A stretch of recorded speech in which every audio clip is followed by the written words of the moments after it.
PS4 news కి స్వాగతం. ముందుగా ముఖ్యాంశాలు. మోదీకి కువైట్ అత్యున్నత పురస్కారం the Order of Mubarak Al Kabir.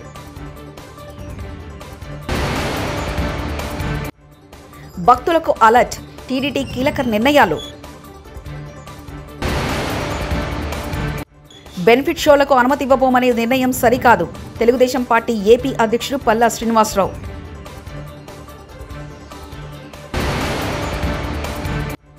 నాపై చేసిన ఆరోపణలన్నీ అవాస్తవాలే, అల్లు అర్జున్. కువైట్ పర్యటనలో ఉన్న ప్రధానమంత్రి నరేంద్ర మోదీకి ఆ దేశ అత్యున్నత పురస్కారం the Order of Mubarak Al Kabir పురస్కారాన్ని ఆదివారం నాడు అందజేశారు. దీంతో knighthood order of the Kuwait గౌరవం అందుకున్న జాబితాలో మోదీకి చోటు లభించింది. కువైట్ అత్యున్నత పురస్కారాన్ని గతంలో అందుకున్న వారిలో Bill Clinton, Prince Charles, George Bush తదితరులు ఉన్నారు. The Order of Mubarak Al Kabeer పురస్కారంతో ఇంతవరకు ప్రపంచ దేశాల నుంచి మోదీ అందుకున్న అంతర్జాతీయ పురస్కారాలు నేటితో 20కి చేరుకున్నాయి.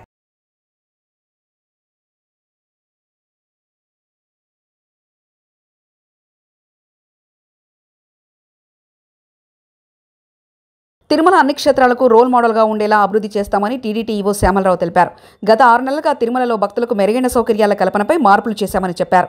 సీఎం చంద్రబాబు ఆదేశాల మేరకు తిరుపతిలో సామాన్య భక్తులకు పెద్దపీట వేస్తున్నామని అన్నారు. తిరుమల పవిత్రతను కాపాడే విధంగా చర్యలు తీసుకున్నామని వివరించారు. టీడీటీ కల్పించే సేవలు భక్తులకు గుర్తుండేలా ఏర్పాటు చేస్తున్నామని అన్నారు. క్యూలైన్ మేనేజ్మెంట్పై ప్రత్యేక దృష్టి పెట్టి భక్తుల క్యూలైన్లో అధిక సమయం వేచి ఉండకుండా మార్పులు చేశామని తెలిపారు. అన్నప్రసాదాలు, లడ్డూ నాణ్యత పెంచామని అన్నారు. తిరుమలలో దాతలు నిర్మించిన 45 అతిథి గృహాల పేర్లలో మార్పులు చేయాలని చెప్పారు. జూబ్లీహిల్స్ నివాసంలో సీఎం రేవంత్ రెడ్డిని కలిసిన Nizamabad BJP MP Dharmapuri Arvind, Jagtial MLA Sanjay.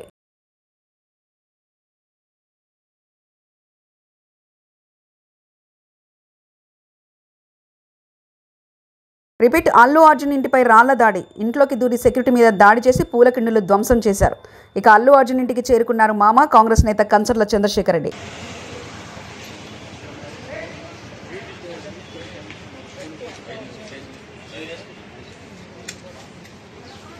हो गया चलो तो ये वीडियो निकालो और ऊपर से निकालो నువ్వు ఎట్లా చెప్తే అట్లానా నీ మాట కాదంటమ్మా కొద్దిగా తీసుకోండి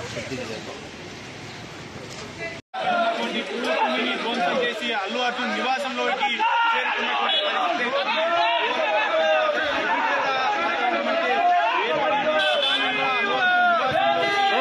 నువ్వు పడతావు. అటు సెక్యూరిటీ సిబ్బంది వాదించడంతో పెద్ద ఎత్తున గందరగోళం.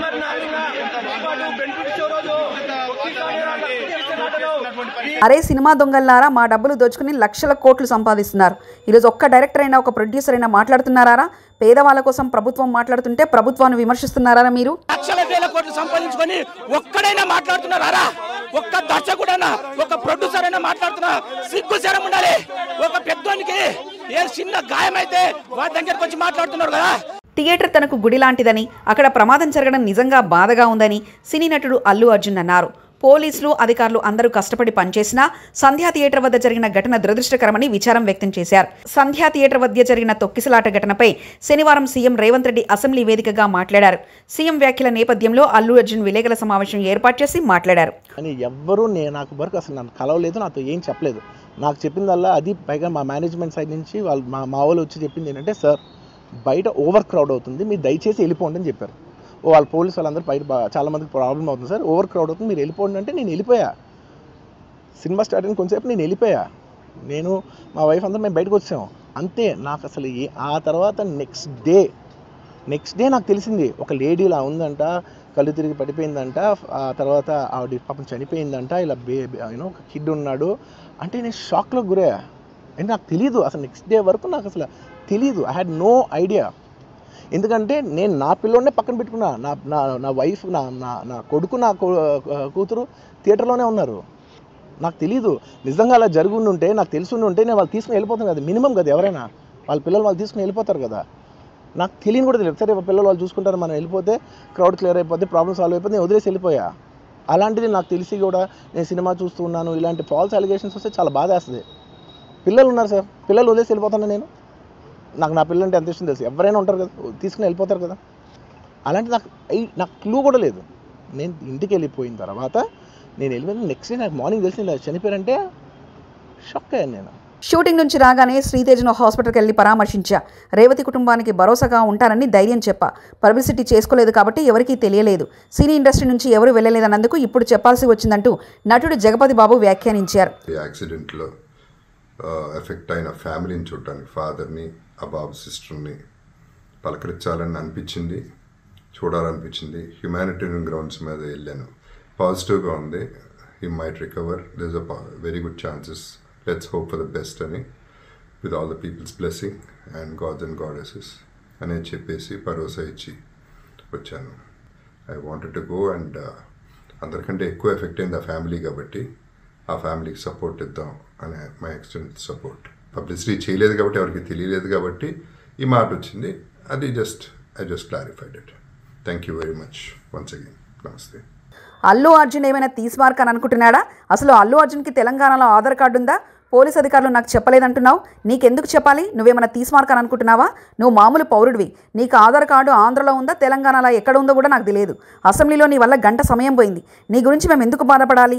తెలంగాణ సమాజ సౌమ్యులు కాబట్టి ఇంకా మీరు ఇక్కడ నాటకాలు వేస్తున్నారంటూ ఏసీపీ సబ్బతి విష్ణుమూర్తి అన్నారు. చేసినామనుకో ఎట్లుంటుంది? రేపు నువ్వు పబ్లిక్లో తిరగలుగుతావా? పోలీస్ అధికారులు నాకు చెప్పలేదు, నన్ను పిలవలేదు, నేను చెప్తే వెళ్ళిపోయేటోడిని. ఎందుకు చెప్తారు నీకు? నువ్వు తీస్మార్కానువా? నువ్వు మామూలు పౌరుడివి. నువ్వు you are a common citizen. నీకు సిటిజన్షిప్ ఇక్కడ ఉందో లేదో కూడా తెలియదు. నీ ఆధార్ కార్డు ఎక్కడ ఉందో మాకు తెలియదు. ఫస్ట్ ఆంధ్రాలో ఉందా, తెలంగాణలో ఉందా? ముందు అది డిక్లేర్ చేయి మాకు. ఏంటి ఈ వ్యవస్థ ఏంది? నువ్వు చేసే కథ ఏంది? మా యొక్క అసెంబ్లీ సమావేశాలు నడుస్తున్నాయి, అక్కడ బ్రహ్మాండమైనటువంటి పైసలు, ప్రజల పైసలతో చర్చలు నడుస్తున్నాయి. నీ రామాయణమేంద్రా బాబు మాది ఇక్కడ? ఇది ఏంటిది? ఇక్కడ గంట సమయం, it is a valuable time. ఒక నిమిషానికి 2 లక్షలు 3 లక్షలు ఖర్చు అవుతాయి. గంట సమయం పోయింది మా అసెంబ్లీ. ఏమంటావు? అసలు నీ గురించి మేమెందుకు ఇక్కడ బాధపడాలి? పిచ్చి పిచ్చిగా నీకు ఈ తెలంగాణ సమాజం చాలా మంచిది, సౌమ్యులు, ఎవరినైనా ఆదరిస్తారు కాబట్టి మీరు ఇంకా ఇక్కడ నాటకాలు చేస్తూ ఉన్నారు. పుష్ప 2 బెనిఫిట్ షో సందర్భంగా సంధ్యా థియేటర్ వద్ద జరిగిన ఘటన చాలా ఘోరమని సిపిఐ నేత నారాయణ అన్నారు. తొక్కిసలాట్లో రేవతి అనే మహిళ చనిపోవడం పట్ల ప్రగాఢ సంతాపం తెలియజేస్తున్నామని, తీవ్రంగా గాయపడిన ఆమె కుమారుడు శ్రీతేజ్ త్వరగా కోలుకోవాలని ప్రార్థిస్తున్నట్లు చెప్పారు. ఆ సినిమా టికెట్ రేట్లు పెంచుకునేందుకు ప్రభుత్వం అనుమతి ఇవ్వడంపై నారాయణ ఆగ్రహం వ్యక్తం చేశారు.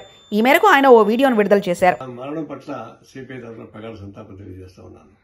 వాడి కుమారుడు త్వరగా కోలుకోవాలని కోరుతా ఉన్నాను. అసలు ఈ సంఘటన చాలా ఘోరమైంది. పుష్ప సినిమా అనేది ఒక ఎర్రచంద్రం స్మగ్లింగ్ సంబంధించినటువంటి హీనమైన సినిమా. అది సందేశం ఏమి ఇస్తుంది? స్మగ్లింగ్ బాగా చేసుకోమని చెప్పేసి ఇస్తుందా? అలాంటి సినిమాలో అనేక అసహ్యకర సీన్స్ ఉన్నాయి. కూర్చుంటే ఒకసారి, లేస్తే ఒకసారి చెప్పేసి లేదంటే ఇంకొక సినిమా అని, ఈ పద్ధతుల్లో ఒక బూతుతో కూడినటువంటి పాటలు, సెక్స్ సినిమాలు పెట్టి, స్మగ్లింగ్ పెట్టి, ఈ రెండు సమాజానికి చీడపురుగులాడేది. దాన్ని ఎక్స్పోజ్ చేసేందుకు గవర్నమెంట్ సిగ్గు లేకుండా వాళ్ళకి ప్రోత్సహించింది టికెట్లు పెంచుకోవడానికి. ఆ 700, 1000 రూపాయలు, 3000 రూపాయలు పెంచుకోవడం టికెట్ ఇస్తే, 3000 రూపాయలు ప్రభుత్వం ప్రకటిస్తే వాడు 6000 రూపాయలు అమ్ముకున్నాడు. అంటే ప్రభుత్వం ఎందుకు చేయాలా? అదేమన్నా ఆదర్శమైన సినిమా? ఏమన్నా ఇది జాతి సమాజానికి ఉపయోగపడే సినిమా కాదు కదా. కాబట్టి ప్రభుత్వం అట్లాంటి ప్రోత్సహించిన తప్పు. దాన్ని వాళ్ళు ఆ విధంగా చేయకూడదు. రెండవది, ఈ జరిగిన తర్వాత, ఘటన తర్వాత రాజకీయ నాయకులందరూ కూడా ఉత్సాహంగా వాళ్ళ ఇంటికి పోతున్నారు, పరిగెడుతున్నారు. సినిమా థియేటర్స్, యాక్టర్స్ అంటే వాళ్ళకి తప్పదు, ఆ రంగంలో పనిచేస్తారు కాబట్టి. రాజకీయ నాయకులకి ఎందుకు చీప్ ప్రచారం ఎందుకు జరగాల? ఆ విధంగా ఎందుకు ప్రోత్సహించాలా? ఒక విధంగా అంటే రాజకీయ నాయకులు కూడా నైతిక ప్రవర్తనలు తిరోధకరిస్తా ఉన్నారు. చాలా బాధపడతా ఉన్నా. అట్లాగనే ఇది ఒక హింసకు కూడినటువంటి సినిమాని ప్రోత్సహించడానికి చేస్తే, అల్లు అరవింద్ లాంటి జరిగిన దురదృష్టకరమైన సంఘటనతో నిన్న అసెంబ్లీలో సుదీర్ఘంగా ఈ సినిమా ఇండస్ట్రీ గురించి, తర్వాత జరిగిన పరిణామాల గురించి చర్చ జరిగింది. ముఖ్యమంత్రి రేవంత్ రెడ్డి గారిని మనస్ఫూర్తిగా అభినందిస్తా ఉన్నాను. ఏదైతే సినిమా ఇండస్ట్రీ వాళ్ళు పెద్ద పెద్ద హీరోలతో అనేక రకాల సినిమాలు తీసి ఇవాళ 1000 కోట్ల రూపాయలు వసూలు చేయడానికి ప్రజలపైన భారాలు మోపుతూ పదే పదే బ్లాక్ మార్కెట్ టైప్లో వాళ్ళు చేస్తూ ఉన్నారు. ఆ సినిమా టికెట్ రేట్లు పెంచుతూ ఉన్నారు, బెనిఫిట్ షోల పేరుతో వసూలు చేసుకుంటా ఉన్నారు. ఎవరైతే ఫ్యాన్స్ ఉన్నారో పాపం ఫ్యాన్స్కి పెద్ద బెల్ట్ వేస్తున్నారు. నిజంగా ఫ్యాన్స్కి ఏదైనా ప్రిఫరెన్స్ ఉండాలి. ప్రిఫరెన్స్ కాకుండా వాళ్ళ విషయంలోనే వాళ్ళకి ఈరోజు ఎక్కువ చేసే పరిస్థితి వస్తూ ఉంది. ఇది ఏ రకంగా కూడా సమంజసం కాదు. ఎట్లయితే రేవంత్ రెడ్డి గారు తెలంగాణలో చేశాడు, నిర్ణయం చేశారు, అదే పద్ధతుల్లో ఆంధ్ర రాష్ట్ర ముఖ్యమంత్రి చంద్రబాబు నాయుడు గారు కూడా స్పందించాలి. ఖచ్చితంగా బెనిఫిషియల్ రద్దు చేయాలి, టికెట్ రేట్లు పెంచుకునే దాన్ని కూడా రద్దు చేయాలని చెప్పి సిపిఐ తరఫున డిమాండ్ చేస్తాం. రెండో అంశం, నిజంగా జరిగిన సంఘటన పైన ఇవాళ రాజకీయ నాయకులు, సినీ ఇండస్ట్రీకి సంబంధించిన వారు చేస్తున్నది ఇది ఏ రకంగా కూడా సమంజసం కాదు. ఒక తల్లి చనిపోయి వాళ్ళ అబ్బాయి చావు బతుకుల్లో హాస్పిటల్లో ఉంటే అరే మీకు మనసు ఒప్పలే, ఆ కుటుంబాన్ని గురించి మీరు మాట్లాడరు, వాళ్ళ గురించి వాళ్ళకి సానుభూతి కూడా మీరు స్టేట్మెంట్లు ఇవ్వరు. చివరికి సెంట్రల్ మినిస్టర్ బండి సంజయ్ కూడా సినిమా యాక్టర్ చేస్తా ఉన్నాడు. పుష్ప 2 సినిమా విడుదల సందర్భంగా హైదరాబాద్ ఆర్టీసీ క్రాస్ రోడ్లోని సంధ్యా థియేటర్ వద్ద జరిగిన ఘటనపై తెలంగాణ అసెంబ్లీలో చర్చ జరిగింది. దీనిపై తెలుగుదేశం పార్టీ ఏపీ అధ్యక్షుడు పల్లా శ్రీనివాసరావు మీడియాతో తన అభిప్రాయాన్ని వ్యక్తం చేశారు. పాపులారిటీ ఉన్న నటులు వచ్చినప్పుడు చూడాలనే ఆకాంక్షతో అభిమానులు వస్తారని చెప్పారు. బెనిఫిట్ షోలకు ప్రభుత్వం అనుమతి ఇవ్వబోమనే నిర్ణయం సరికాదన్నారు. ఇలాంటి ఘటనలు జరగకుండా ఉండేందుకు మార్గం కాదన్నారు. ప్రస్తుతం అందరూ ఇలాంటి ఘటనలు పునరావృతం కాకుండా చూడాలన్నారు. బాధిత కుటుంబాన్ని ఆదుకోవాలన్నారు.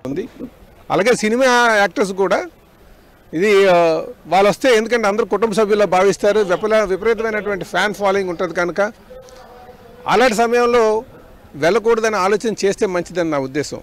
అయితే ఈ ఎపిసోడ్ మీద మనం ఎక్కువగా మాట్లాడుకునే దానికన్నా భవిష్యత్తులో ఇలాంటి ఉత్పన్నం కాకుండా చూసుకోవాల్సినటువంటి అవసరం ఉంది. ఇలాంటి దుర్ఘటనలు జరగకుండా చూసుకోవాల్సిన అవసరం ఉంది. ఇప్పుడు ప్రధానంగా అందరిపైన ఉన్నటువంటి బాధ్యత ఏంటంటే ఆ బాధిత కుటుంబానికి అండగా ఉండి వాళ్ళని ఆదుకోవాల్సిన అవసరం ఉందని చెప్పి నేను తెలియజేస్తున్నాను.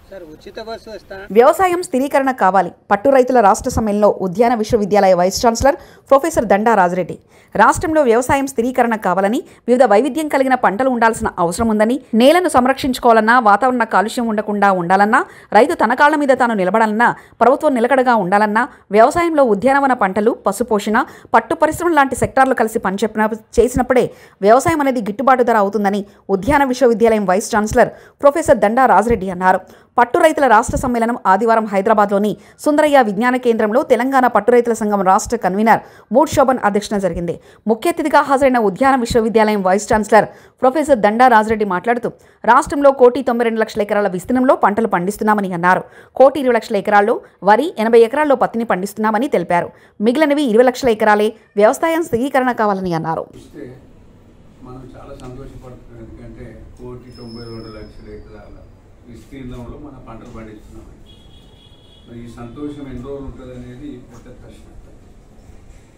ఆ 1,92,00,000 ఎకరాల్లో 1,20,00,000 ఎకరాల వరకు దగ్గర మన వరి పంటలు పండిస్తున్నాం. 50,00,000 ఎకరాల వరకు పత్తిని పండిస్తున్నాం. అంటే ఇక మనం మిగిలింది ఎంత అంటే 20,00,000 ఎకరాలు అన్ని పంటలు కదా, ఎక్కువ తక్కువ అటు ఇటు. అంటే నార్మల్గా తన వ్యవసాయం స్థిరీకరణ కావాలంటే వివిధ పంటలు, వివిధ వైవిధ్యం ఉన్నటువంటి పంటలు ఉండాల్సినటువంటి అవసరం ఉంది. అంటే ఒకటి, నేలను సంరక్షించుకోవాలన్నా, వాతావరణ కాలుష్యం ఉండకుండా ఉండాలన్నా, రైతు వారి కాళ్ళ మీద వాళ్ళు నిలబడాలన్నా, ప్రభుత్వాలు కూడా స్టేబుల్గా ఉండాలన్నా, ఈ వ్యవసాయంలో మిశ్రమ వ్యవసాయం అంటే ఒక వ్యవసాయ పంటలే కాకుండా ఉద్యానవన పంటలు, పశుపోషణ, అట్లాగే మనకి పట్టు పరిశ్రమ లాంటి సెక్టర్స్ కలిసి పనిచేసే. మోదీకి కువైట్ అత్యున్నత పురస్కారం the Order of Mubarak Al Kabir.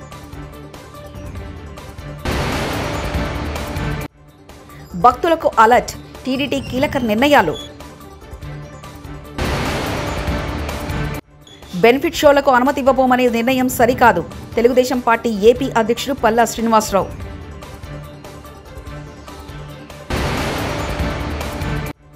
నాపై చేసిన ఆరోపణలన్నీ అవాస్తవాలే, అల్లు అర్జున్. TS4 న్యూస్ ఇంతటితో సమాప్తం. చూస్తున్నారండి TS4 తెలుగు.